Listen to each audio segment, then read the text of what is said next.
to love this spicy red lentil soup. It's packed with flavor, it's quick and easy to make, and it just tastes so good. My favorite soup.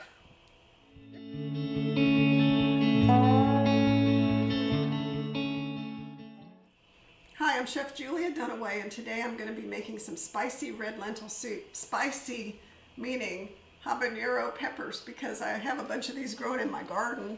And I was making red lentil soup one day and I thought, what would it taste like if I put habanero peppers in it instead of jalapenos? And it was really good because habaneros have kind of a fruity flavor. They're very intense. But if you don't like habaneros, you can just use your typical jalapenos. So I have some of those here too. But I'm going to use a habanero and a jalapeno. So lentil soup is so easy to make. Everybody should make it. It's basically onions, and on my tray here I've got potatoes, carrots, garlic, the onion, and that's about it, and the lentils, and the peppers for flavor. So, how hard can that be? That's really easy. And you don't have to spend a lot of time on it. In fact, if you're a person that doesn't have much time for cooking, you can go to the grocery store and you can buy the already chopped up onions and already processed garlic, if that'll save you time. I see that in the grocery store where I go. They have a whole section. I guess that burner shouldn't be on where my arm is. They have a whole section of produce that's already prepared and ready to go. But I'm going ahead and I'm using some onions. I'm using this one kind of small onion. I'll use the whole thing. And I basically, I'm just dicing it into a small dice. And I'm going to get it in the pan.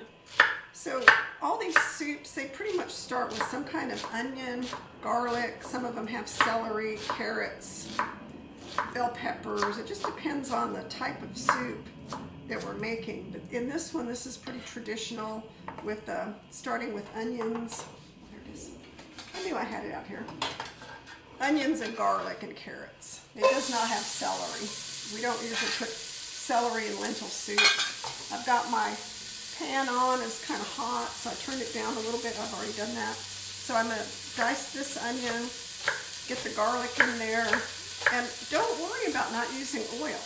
I don't have oil in my pan. I put the pan on medium-high, and you can hear it sizzling, which I want you to hear it, because if your pan is not hot, I don't think you get the caramelization that you want from your vegetables, because the vegetables have sugar and they have a high water content. And when you put them in a medium-high pan, you'll see that they'll start to develop a nice brown color. In very little time, they'll start having their own little caramelization. There's no oil in this pan. And you can see I did not have to add any kind of water. And I hear a lot of people saying things like, oh, you could water saute and add water to your pan and cook it on low heat.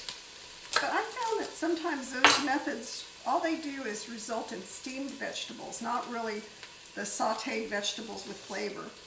2 garlic cloves, and this garlic clove is so big, I may just use 1. But I'm just going to slice it and then chop it. I'll probably use 2, because I don't mind. I like garlic. So don't be afraid of the heat. And I think that there are some people out there saying, cook everything on low heat and use all this water because you're not using oil. And I don't really think that has to be done all the time. But do what works for you. That's just my method. I've been using my method for a while now, and it works for me. Trying to get this skin off of this stubborn garlic here. Usually it pops right off, but this one is saying it doesn't want to come off. All right, well, what I'm going to do is I'm going to get this last garlic clove in and let this cook for about 2 or 3 minutes, and then I'll start the next part. Okay, the onions and garlic have cooked for about 3 minutes. Now I've got my potatoes, Yukon Gold potatoes. I've already peeled them. I'm going to cut them in half, and then I'm going to slice them up and get them into small cubes, because I don't want really big pieces in this soup. So I'm going to cut them in sort of like a little bit bigger than 1/4 inch slices, and I'll show you what I'm going to do with that. I'm going to take each potato, half and kind of turn it over so I'm able to then cut it into cubes easier. Then I can cut it into small cubes that way. And you always want your food to be laying flat on the surface. You don't want to try to cut it when it's wiggling around. So this one is a little bit bigger size, so I'm going to cut it into 3 pieces. Well, then I can just easily go across and cut it into small cubes. And it doesn't take that long, so pretty soon I have a big pile of potato cubes. And I'm going to do this with 2 potatoes. Get them in there with my onions and garlic. And there's something about this soup that's really good because it has the taste of the creamy potatoes. It's got some carrots. We'll add those here in a minute. It's got the hot peppers. And there's just so many different great vegetable flavors in it. And that's one thing about eating plant-based. You know, we ought to be enjoying the flavors of the vegetables. That's why we're eating plant-based food. But oftentimes, I don't think a lot of flavors are developed as well as they could be. And in this soup, I think we really developed the flavors. And here's the last part of the potatoes. And that didn't take that long. There's one that's a little big. I guess I didn't get it all the way. All right, so now we're going to get all these potatoes in the pot. And then I'm going to cut the carrot up the same way into small cubes. So I'm just going to add these to the onions and garlic. And this scraping tool is really handy for moving vegetables from your cutting board over to your soup pot. And the reason I have my soup pot on so far away from me is that burner is actually a lot quicker. This burner is smaller, so it would take longer. Okay, I got my 2 carrots. And as you can see, these are the carrots that still have the tops attached. I find those a lot sweeter. But they're skinny, so I'm using 2 smaller carrots. If you have a really big, normal sized carrot, you can just do this with 1 carrot. So I cut them into, kind of quarters, and then I'm just going to line them up and cut them into little cubes. And that's very quick and easy.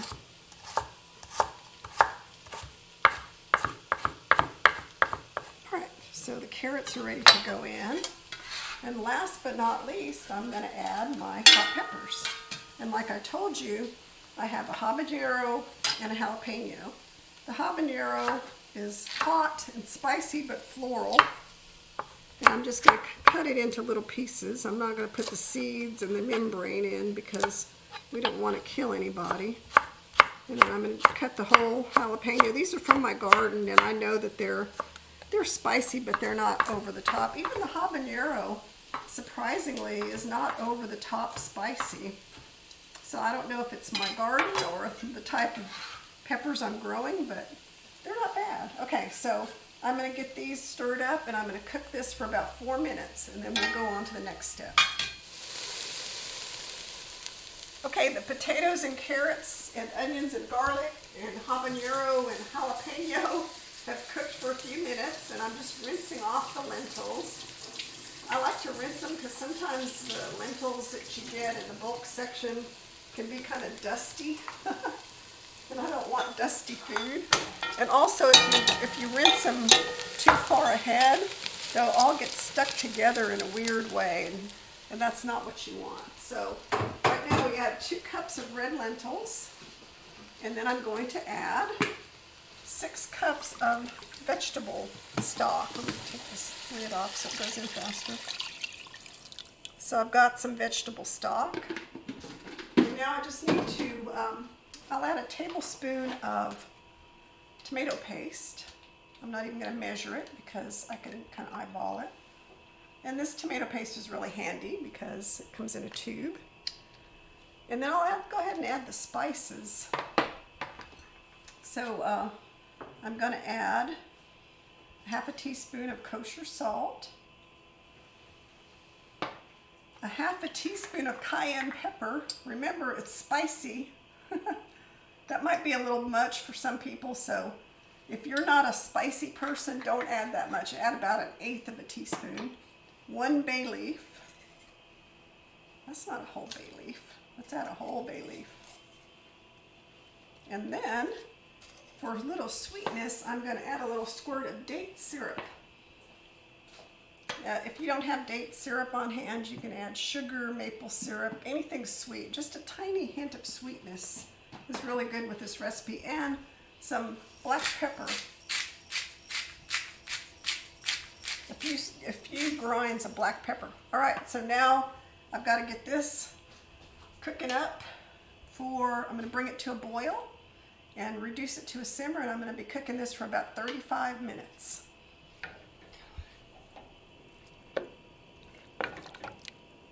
So bring it to a boil, and then we're going to reduce it to a simmer and let it cook for about 35 minutes. So after about 35 minutes, the soup is nice and thick, and it's cooked down, and it's ready to eat. It's ready to serve. I put some in my bowl. It's nice and thick and creamy and perfect, and the lentils have cooked down, and it's just exactly how I like it. I'm going to garnish it with a little chopped cilantro, a couple of pieces of my candied red jalapeno pepper. I'm going to squeeze on some fresh lemon because I think that brightness makes it so good. And there you have it, my finished red lentil soup. I'm looking for my spoon. Here it is. And it is really good. I know you're going to love this soup. Oh, that lemon just adds a nice touch.